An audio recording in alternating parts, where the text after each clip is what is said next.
नवरंगपूर गावामध्ये मोहन आपल्या कुटुंबाबरोबर राहतो. मोहन भाजी विकून आपल्या कुटुंबाचा गुजारा करतो. त्याची बायको रत्ना पण त्याची मदत करायची आणि घराच्या बाहेर एक छोट्याशा खाली जाग्याटी टमाट्याची शेती करत होती. मोनी आणि करण पण या कामामध्ये आपल्या आई रत्नाची मदत करायचे. हे घ्या बाबा, आम्ही टमाटे तोडून आणलो आहे. आज एवढेच टमाटे निघालेत का? हो बाबा, बाकी टमाटे खूप कच्चे होते, त्यामुळेच आम्ही ते नाही तोडले. हे चांगलं केलंस. ह्यावेळेस आपलं काम खूप चांगलं चाललं आहे, म्हणून आपल्याला मोनीचं लग्न करायला पाहिजे. हो, मी पण हाच विचार करत होतो. मी मोठ्या दादांसोबत बोललो आहे.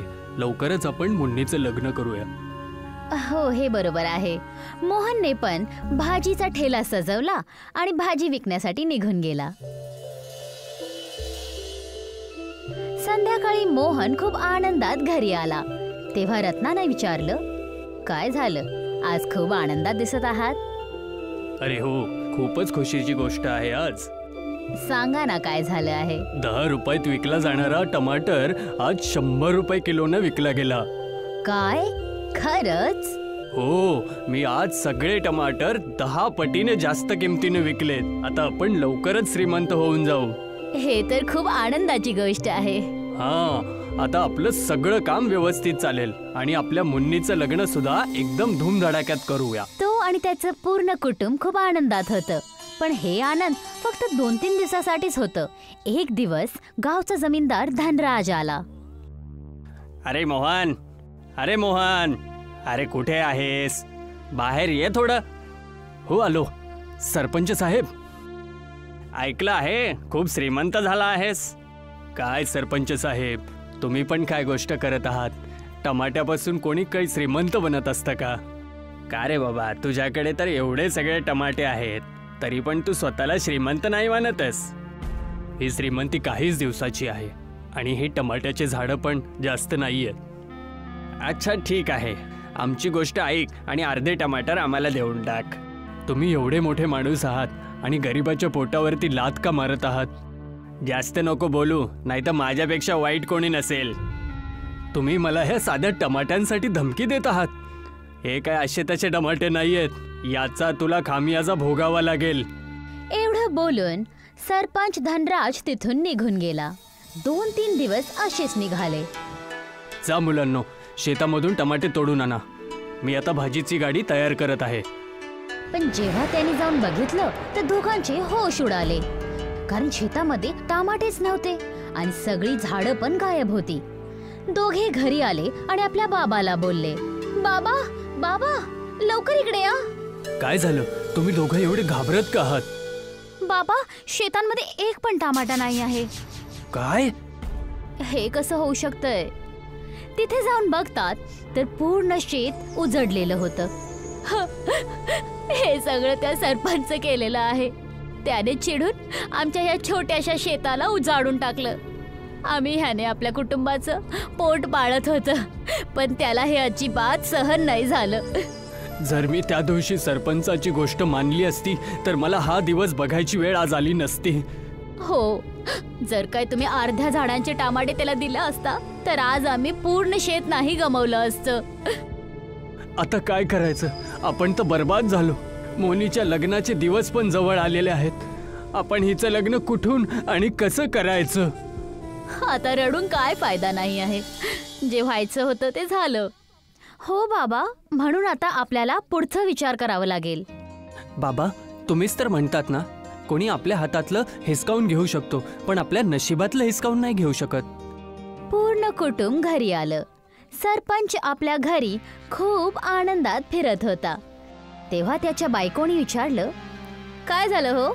आज सकाळ सकाळ पक्ष्यांच्या जागेटी तुम्ही ओरडत आहात. आज गोष्टच काही तशी आहे.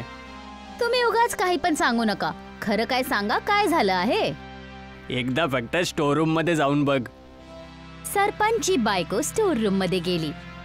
तो पण तिच्या माग माग आला.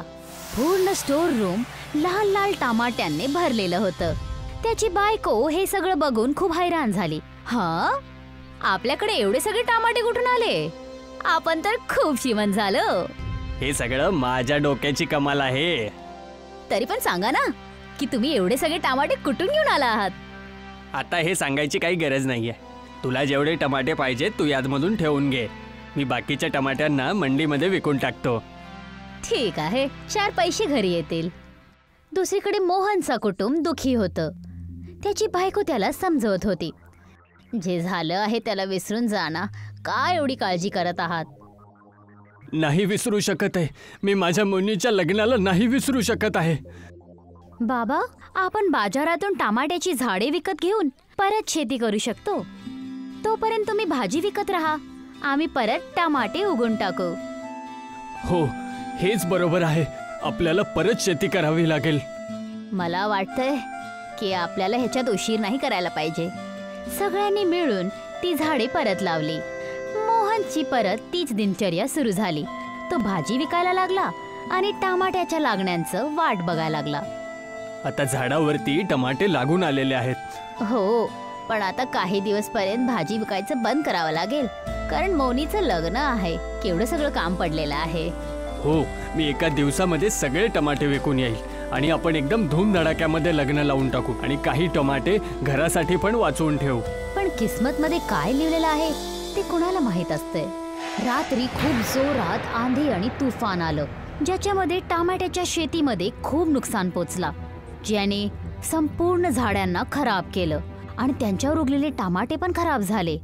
जेव्हा सकाळी रत्नाने उठून बघितलं आणि मोहनला आवाज लावली, अहो ऐकता काय, लवकर इकडे या.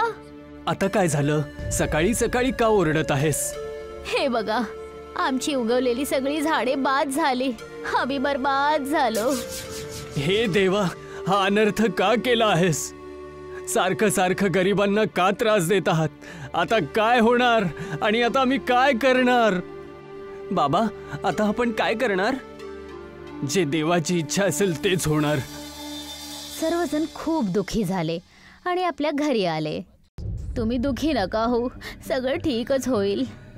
काही ठीक नाही होणार. 2 दिवसात मोनीचं लग्न आहे.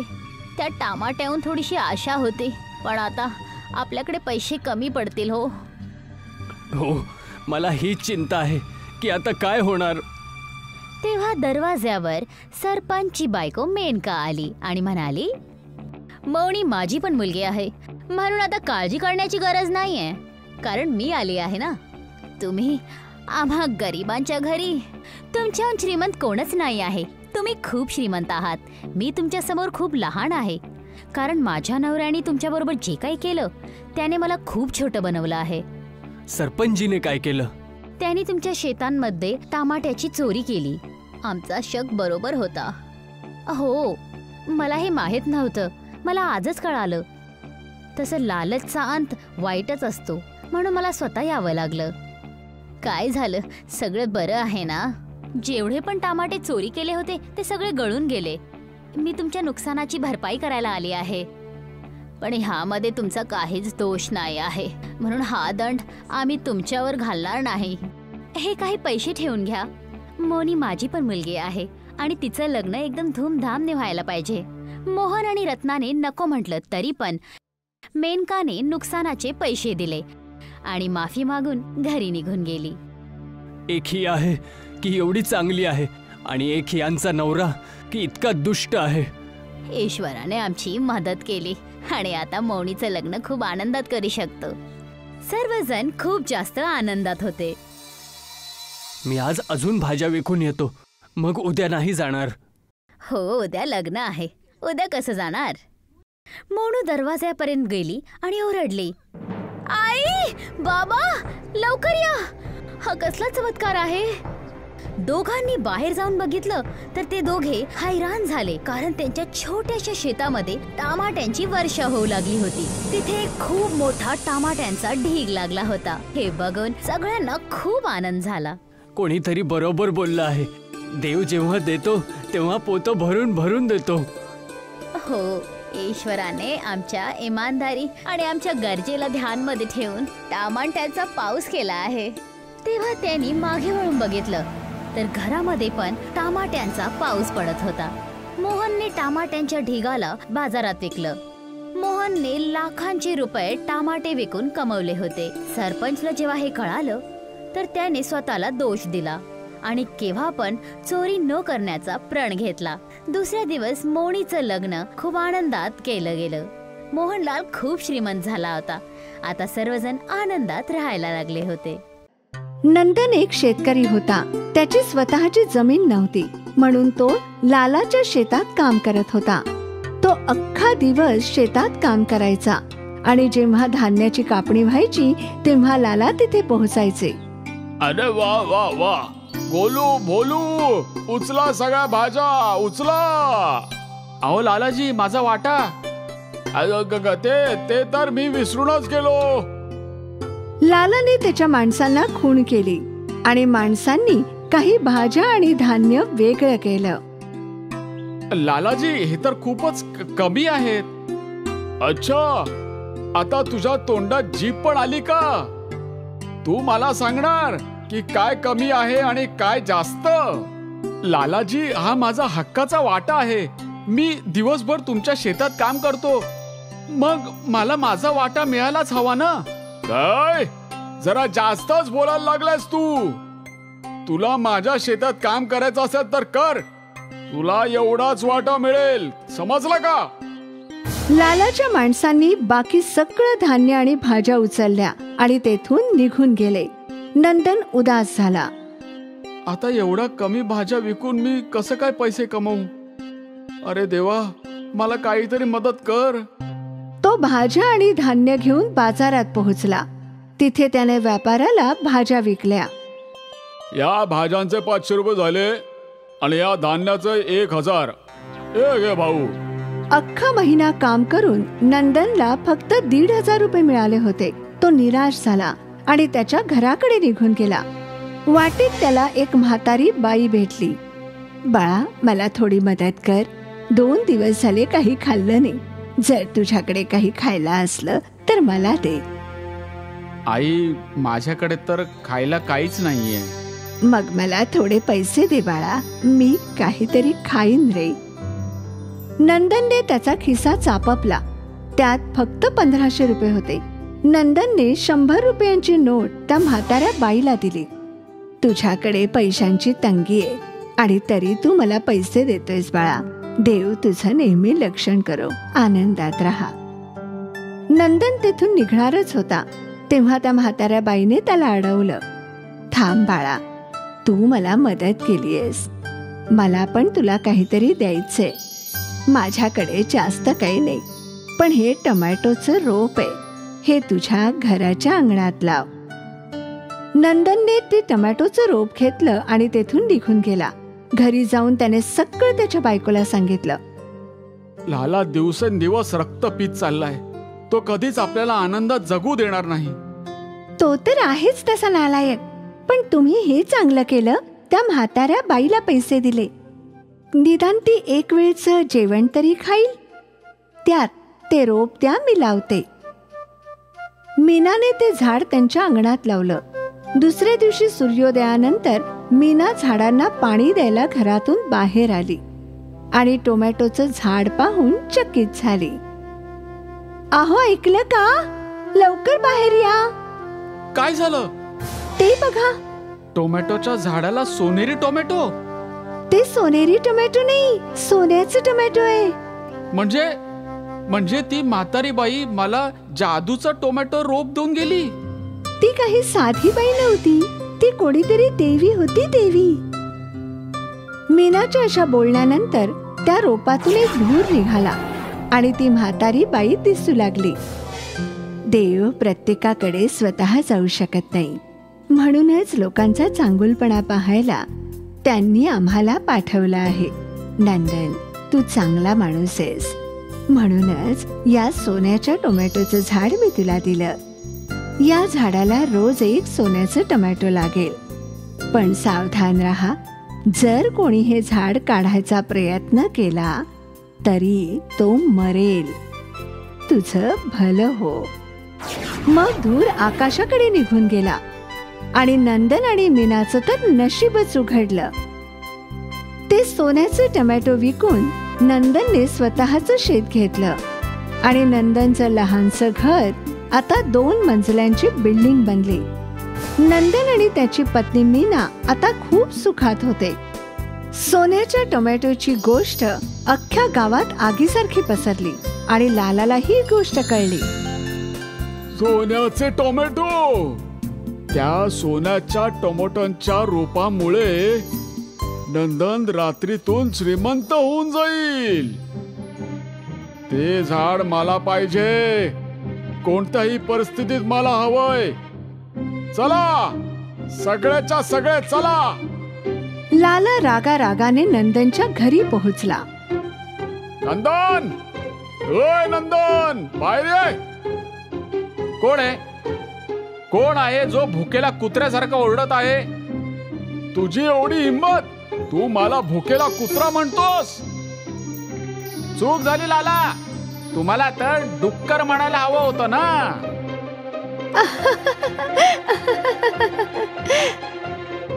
हसतेस काय? माझ्यावर हसतेस? 2 पैसे मिळाल्याबरोबर तुम्ही माझी मस्करी करणार का?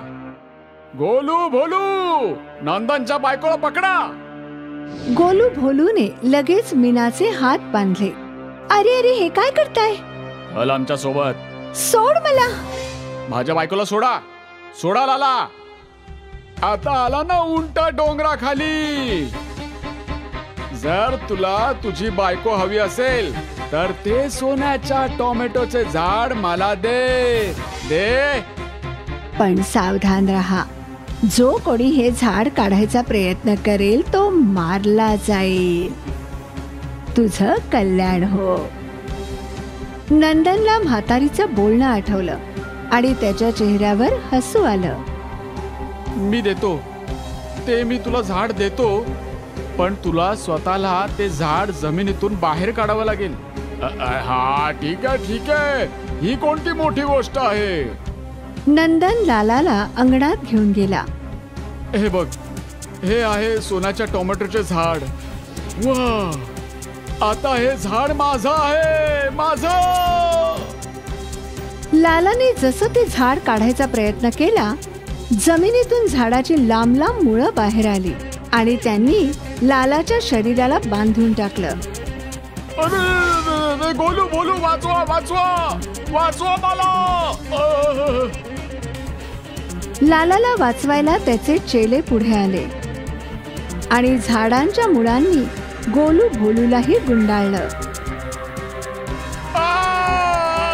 वाचवा वाचवा. अरे लाला, तुझ्यामुळे आम्ही पण अडकलो, वाचवा. झाडांच्या मुळांनी लाला सोबत गोलू भोलूलाही जमिनीत ओढून घेतलं. आता आपल्याला कोणीच सतवू शकणार नाही. हो ना. लालाचा अंत झाला. त्या दिवसानंतर नंदन आणि मीना सोबत गावकऱ्यांचं आयुष्यही सुखद झालं.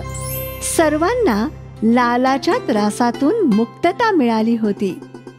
नंदनच्या सोन्याच्या टोमॅटोच्या रोपाने त्याला श्रीमंत बनवलंच, त्यासोबतच त्याने लालासारख्या दुष्टाचा अंतही केला. कविता आणि किशनच्या घराबाहेर त्यांचं लहानसं शेत होतं. त्या शेतात किशन टोमॅटो पिकवत होता. अहो ऐका, जेवण जेवायला या आता. हो हो, आलोच. मी जरा पाणी टाकतोय. जेव्हा किशन जेवायला घरी आला, कधीपासून तुम्हाला आवाज देत होते, आतापर्यंत सगळं जेवण गार झालंय. आता काय करू? सगळ्या रोपांना नीट पाणी नाही दिलं तर चांगले टमाटे कुठून मिळतील? चल लवकर लवकर जेवायला दे. व्यापारी येणार आहेत टमाटे विकत घ्यायला. ठीक आहे ठीक आहे. कविताने किशनला जेवण वाढलं. किशनही जेवायला लागला. त्याचं जेवण झाल्यावर तिथे एक व्यापारी आला. किशन भाऊ, हो आलो आलो. यावेळी बाजार खूप कमी आहे. मी टमाट्यांची किंमत 15 रुपये किलोच देऊ शकतो. हे तर खूप कमी आहेत. अरे बाबा, हाच भाव आहे, विचार करून घे. पण शहराच्या बाजारात तर 30 रुपये किलो विकले जातात टमाटर. अरे बाजारात विकण्यामध्ये नुकसान पण होतं ना. किती टोमॅटो खराब होतात, त्यांना कोणी विकत घेत नाही. मग टमाटर विकण्यासाठी जो माणूस उभा राहतो त्याचा पगार. खूप खर्च आहे किशन भाऊ, तुला नाही कळणार. पण भाऊ, 15 रुपये भाव तर खूपच कमी आहे. बघ बाबा, जास्तीत जास्त मी तुला 17 रुपये देऊ शकतो. तुला परवडत असेल तर देऊन टाक. किशन निराश झाला, पण त्याला टोमॅटो विकायचेच होते. ठीक आहे दादा, ठीक आहे, घ्या तुम्ही. किती किलो आहेत टमाटे? जवळपास 200 किलो. ठीक आहे, 17 रुपयाच्या हिशोबाने 3400 रुपये होतात. हे घे. धन्यवाद दादा. तो व्यापारी सगळे टोमॅटो घेऊन निघून गेला. किशन निराश होऊन घरी आला. काय झालं? भाव चांगला नाही मिळाला. शहरात टमाटे 30 रुपये किलोने विकतात आणि आपल्याला फक्त 17 रुपये. हा तर अन्याय आहे. पण जर मी टमाटे नाही विकले तर सगळे खराब होऊन जातील. मग तुम्ही स्वतः शहरात जाऊन टोमॅटो का विकत नाही? अगं, पण मी शहरात गेलो तर इथे माझ्या शेताची काळजी कोण घेणार? आता सगळं मी बघेन. पण कसं काय? घरातलं काम सांभाळून शेतात कसं जाशील तू? तुम्ही काळजी करू नका. मी सकाळी घरातलं सगळं काम संपवून शेत पण सांभाळेन. तसंही तुम्ही मला शेती शिकवलीच आहे. ते तर आहेच, पण आपण करू शकू का? प्रयत्न तर करूच शकतो. हो. तेव्हा निर्णय झाला. कविता टोमॅटो पिकवणार आणि किशन शहरातल्या बाजारात टोमॅटो विकायला जाईल. एका आठवड्यानंतर टोमॅटोचं नवीन पीक आलं. किशनने टोमॅटोंना टेम्पोत भरलं. आज पहिला दिवस आहे. आशा करतो की सगळं ठीक होईल. हो, नक्की होईल. तुम्ही काळजी करू नका. किशन शहरातल्या बाजारात निघून गेला. तिथे पोहोचल्यावर त्याने टेम्पोतूनच टोमॅटो विकायला सुरुवात केली. अरे घ्या घ्या, टमाटे घ्या, ताजे टमाटे घ्या, फक्त 30 रुपये किलो. ताजे टमाटे फक्त 30 रुपये किलो आहेत. घ्या घ्या, टमाटे घ्या. 30 रुपये किलो? हो दीदी. दुसऱ्या दुकानात तर 35 रुपये आहेत. मी तुमच्याचकडून घेईन. मला 2 किलो द्या.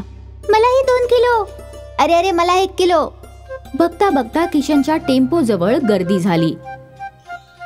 4 तासांनंतर फक्त थोडेसे टोमॅटो उरले होते. टोमॅटो आहेत का? फक्त 4 किलो आहेत. 4 किलो आहेत. सगळे द्या मला. शहरातल्या लोकांना ताजे ताजे टोमॅटो कमी भावात मिळाले, म्हणून सगळे टोमॅटो पटापट विकले गेले. किशन त्याच टेम्पोने गावाकडे आला. किशनने टेम्पोवाल्याला 1000 रुपये दिले. अरे कविता, आजचा दिवस तर खूपच चांगला होता.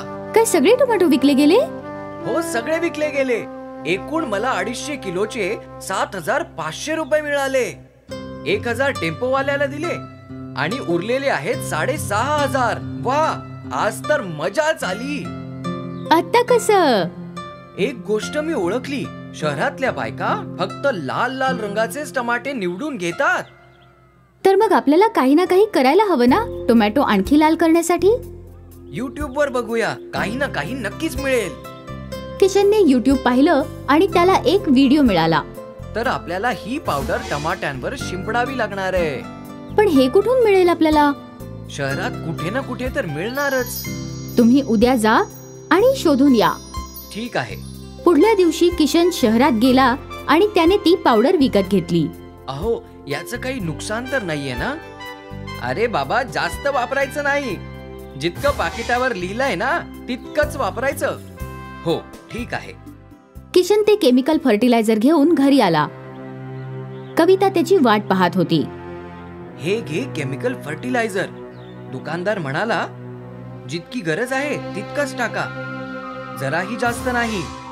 या केमिकल फर्टिलायझरने लाल रंगाचे मोठे मोठे टमाटे येतात. म्हणजे आकारही वाढेल? हो. मग छान आहे. पुढल्या दिवशी किशनने शेतात केमिकल फर्टिलायझर फवारलं. हे बघ कविता, आपल्या शेतासाठी फक्त 2 मुठी केमिकल फर्टिलायझर पुरेसा आहे. ठीक आहे, मी लक्षात ठेवेन. फर्टिलायझर वापरल्यानंतर काही दिवसात शेतात लाल लाल मोठे टोमॅटो उगवले होते. हे केमिकल फर्टिलायझर फार छान आहे. हो, हे बघ किती मोठे मोठे टमाटे आलेत. कमीत कमी 350 किलो टमाटे आले असतील. अरे वा, आपल्याला खूप फायदा होईल ना? हो हो, चल आता मी शहरात जातो हे विकण्यासाठी. तू हे फर्टिलायझर पाण्यात मिसळून शिंपडून टाक. त्याचं प्रमाण लक्षात ठेव फक्त. हो नक्की. किशन सगळे टोमॅटो घेऊन शहराकडे गेला. इथे कविताला शेतात फर्टिलायझर फवारायचं होतं. 2 मुठी केमिकलने इतके टोमॅटो पिकलेत. मी अजून 1 मूठ वाढवते. त्याने अजून टोमॅटो पिकतील. कविताने 3 मुठी केमिकल फर्टिलायझर पाण्यात मिसळून टोमॅटोच्या शेतात फवारलं. पुढची पिकं आधीपेक्षा जास्त आली होती. वाह वाह, हे अद्भुतच आहे. मग काय, कविता नेहमी जास्ती केमिकल फर्टिलायझर पाण्यात मिसळून शेतात फवारायला लागली. आपल्याला थोडा वेळ फर्टिलायझर टाकणं बंद करावं लागेल. पण का? कारण जास्त फर्टिलायझरने जमीन आणि रोपट्यांनाही नुकसान होऊ शकतं. याने काय नुकसान होईल? हे तर फार छान आहे. कविता, गरजेपेक्षा जास्त कुठलीही वस्तू हानिकारक असते. तू पुढल्या 2 पिकात केमिकल फर्टिलायझर टाकू नकोस. ठीक आहे, जसं तुम्ही म्हणाल.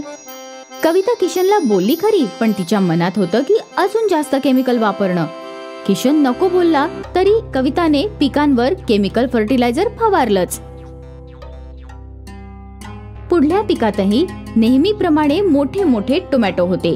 ते पाहून किशन थक्कच झाला. हे टमाटे इतके मोठे कसे? तू केमिकल फर्टिलायझर्स टाकून तर नाही दिलेत ना? नाही, मी तर नाही फवारलं. बहुतेक आधीच्या केमिकलचा परिणाम असेल. हो, कदाचित असंच असेल. कविता किशनला खोटं बोलून बोलून टोमॅटोच्या शेतात केमिकल फर्टिलायझर फवारत राहिली.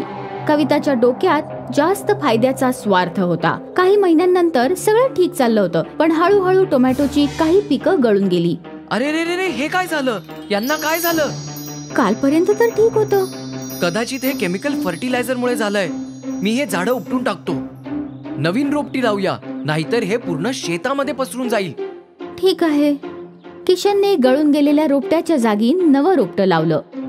पुढल्या दिवशी ते रोपटही गळून गेलं होतं. अरे देवा, हे काय झालं? हे असं का होत आहे? माहित नाही. मी कृषी वैज्ञानिकांना बोलवून आणतो. किशन जवळच्या कृषी उद्योगातल्या कृषी वैज्ञानिकाला घेऊन येतो. हे बघा, हे रोप कालच लावलं होतं आणि आज हे असं झालंय. मला मातीची तपासणी करावी लागेल. वैज्ञानिकाने मातीचे नमुने घेतले. जेव्हा वैज्ञानिकाने माती तपासली तेव्हा मातीत गरजेपेक्षा जास्त केमिकल होते. तुमची माती खराब झाली आहे.